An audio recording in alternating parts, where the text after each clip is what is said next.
alquran mu nekk guérison loo xam daf ñuy faj. allahu akbar alquran moo ñuy faj. wa nunazzilu min alqurani ma huwa shifaun wa rahma. alquran yërmande la te kenn du dugg aljanna rek ndax julli nga wala woor nga waaye faw yërmande yàlla te alquran mooy yërmande. allahu akbar alquran mooy yërmande. weeru koor gi xéewal yi ci nekk subhanallah doyoon na rek ñu ne weeru koor gi benn guddi mu ngi ci ñu koy woowee laylatul qadr.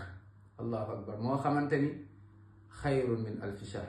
boo ci jaamu yàlla pendant 1000 mois mooy plus de 83 ans. allahu akbar ki dajeeg laylatul qadr moom moo la ëppale ci yàlla. doyoon na rek ñu wax xéewal yi nekk ci weeru koor mooy que ni buntu aljanna yëpp kullu abwaabul janna mufattaha wa maftuha dañ ko tijj. yàlla na yàlla boole ci ñooñu yàlla dencal aljanna ñun ak suñuy wéyjur ak suñuy njaboot ak suñuy xarit waaye waa Sénégal yëpp waaye ñun ñëpp yàlla nañ ci yàlla booleel bépp jullit yàlla nañ ci yàlla boole bu nekk ci daairatu laa ilaha illa muhammadu rasulullah. bokkoon nañu ne xéewal yi nga xamante ne moo nekk ci weeru koor doyoon na rek ñu ne kullu abwaabu naar mughlaqa. buntu safara yëpp dañ koy tëj duñ ci tijji benn. subhanallah yàlla nañ yàlla musal ci safara ndax safara dafa metti.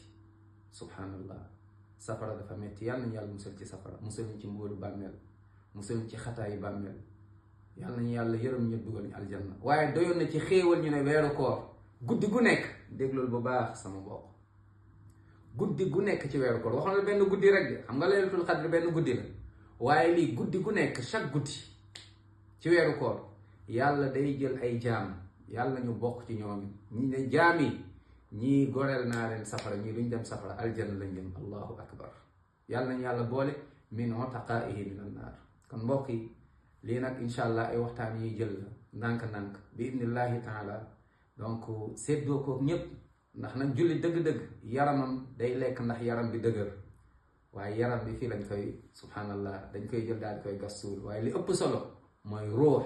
weeru koor nag fi ñëw ngir dundalaat suñu ruux moo tax ñu ciy profito ndax weeru koor yàlla da ciy nangu ñaan jamono ñu ne waaye jamono yu weeru koor surtout waaye jamono yi ñuy dog surtout. allahu akbar moo tax ki woor am na ay xéewal yu bari kontante yu bari buy dog wala bésu korité wala bu heure yu muy dog day kontaan waaye nag bu dajeeg boroomam subhanahu wa taala day gën a kontaan. kon di ci profito ndax yàlla da ciy nangu ñaan kon nañ ciy ñaan képp ku fi ñëw ak sa jëmm ak sa xol ak sa xel ak sa xalaat ak sa yéene am feebar boo mën a am ñu ngi ñaan rabbul ard wa samawat ash-shafi an yashfiyak shifaan la yughadiru saqama. yal na yàlla may wér ñu feebar ñëpp. vraiment une grande pensée à tous nos frères et à toutes nos sœurs qui sont dans les hôpitaux ñu nekk ci hôpitaux yi tëdd subhanallah am ay feebar. allahu akbar yal na yàlla saafara leen yal na yàlla taxaw leen foofu ñu nekk. allahumma amin ya rabbi. waaye ñu bari tamit dañuy feebar di forcer amaana sax ñu ngeeg ñun yal na yàlla saafara leen ñoom it yal na yàlla may ashifa ndax moom mooy faj subhanahu wa taala. ku nekk ci soxla problème situation bu jafe yal na la ci yàlla génnee taxaw la zahiran wa batinan. allahumma amin ya rabbi. góor ñeeg jigéen ñépp yal na yàlla barkel leen ñi gaañu ci suñuy mbokk ñu ñu xam ak ñu ñu xamul waaye ñi gaañu ci daayiratul